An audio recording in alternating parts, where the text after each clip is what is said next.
Okay, another note is the spacing here. You want to check to see what your battery length is. This will accommodate batteries 6-7 inches, preferably 6 inches or less. The reason is the distance from the nose to the front of the battery bay. But 3.5 inches, I gotta have a 6-inch battery bay, but I usually place mine about 6 3/4. This would be a 4S 4000 setup, or a 6S setup. But 4 3/4 or 3 3/4 back.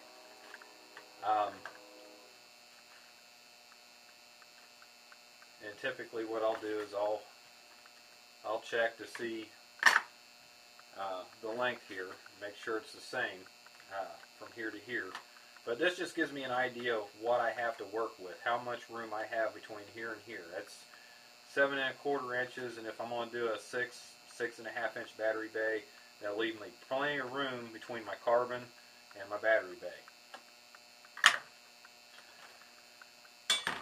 So if you go flip this over on top,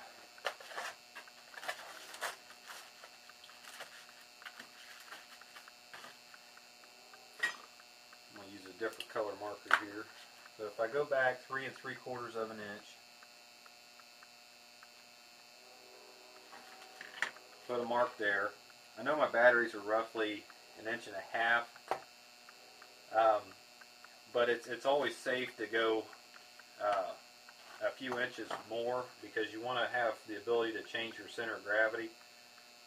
So I'm going to put a mark at 4 inches back here. And this will also help me with laying out the rest of my wing. I use carpenter squares a lot. Obvious reason, you can use the root to get your lines out, and it keeps everything nice and square. But I usually start at the farthest back because it gives me a lot better chance at a straight line. I always make it longer than what I need. It's just because I'll probably end up making it longer for the rest of the layout. What I have is 3,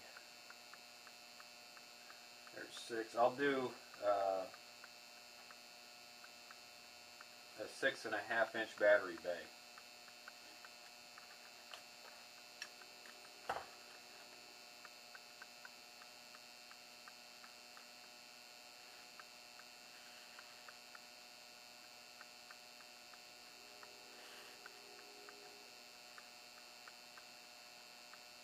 And it's important that these measurements be right. Another thing you can do is, if you want, is you can lay this against your edge where you drew your line, and make your lines up. That way you're not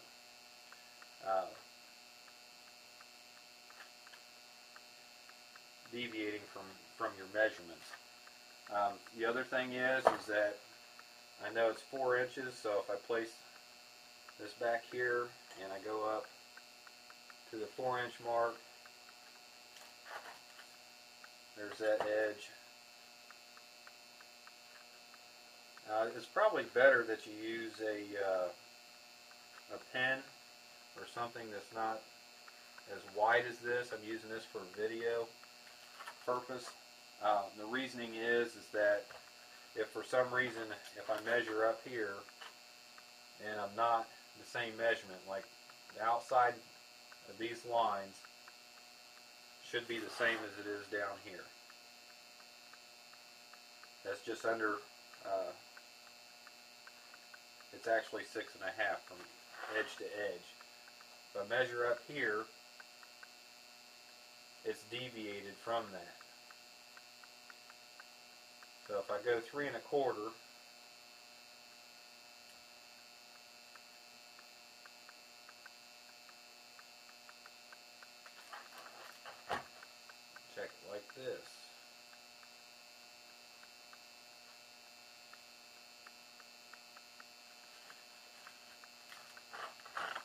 see right there where my line moved on me. So it's important to keep this stuff square because you're adding other bays here, and you're going to take your measurements always from the center out. Again, it's just to make sure everything stays nice and square. Otherwise, it's when you get to your control surfaces, you're going to have an issue where they're not equal. If they're not equal, it's not going to pull equal on the control surfaces. So now if I measure here at 6.5, down here I'm at 6.5.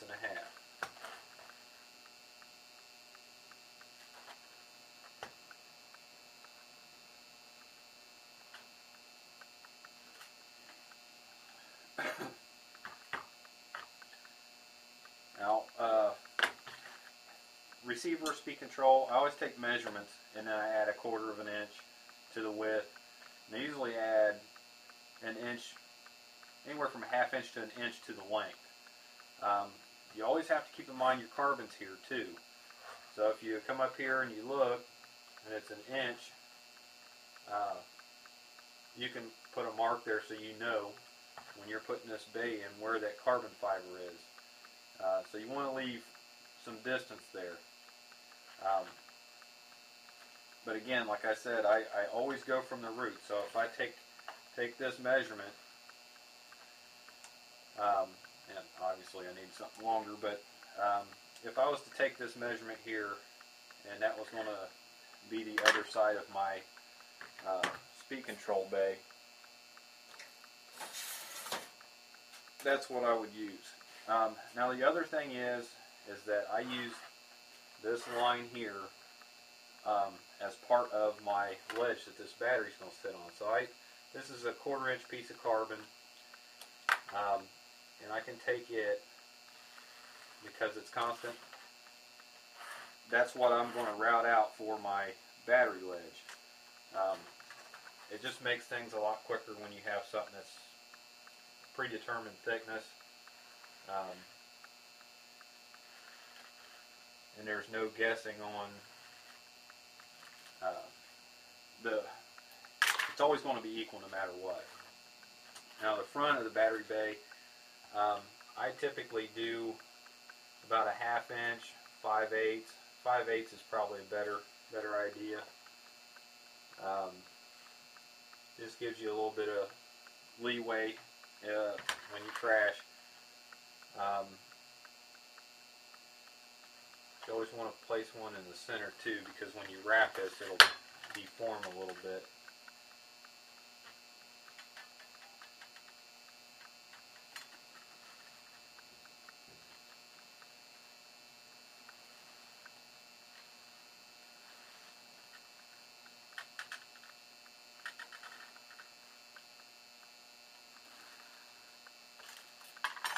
I'll do that.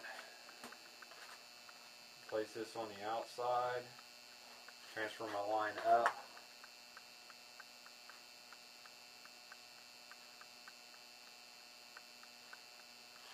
Same thing, just to keep it square. That is the top part that gets glued down. Typically what I do is the first battery width is where I glue this down. So if it's 1.5 inches thick, you might want to go a little bit farther back. So I'm going to do this the same on both sides. It's 1 3/4 inches. I'm just putting these marks here, and I typically do it again when I'm actually putting that in there, but I'm just showing that. Now on the back side, I make this 3/4 inch. And the reason for that is that is the width of the hook and loop tape that I use.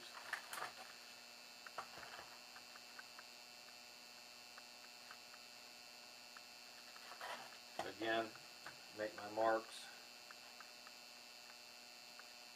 Actually did that farther than what I wanted to.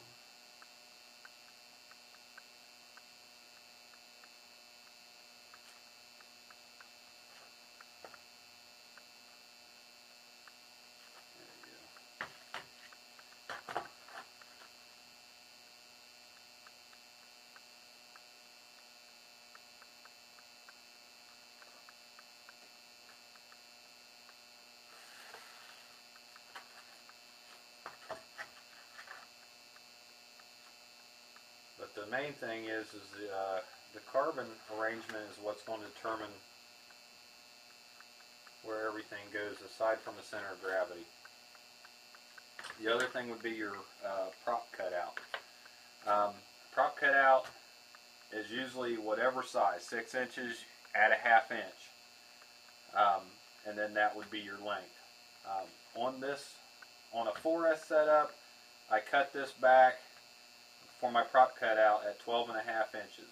It's a 14-inch root, and I use a long can motor, so it's about a 4-ounce motor, and it doesn't affect the way the wing flies at all. On a 6S setup, 13 inches, between 12.5 and 13 inches is probably the safest place to put your motor. Again, on this is your ledge that goes all the way around your battery.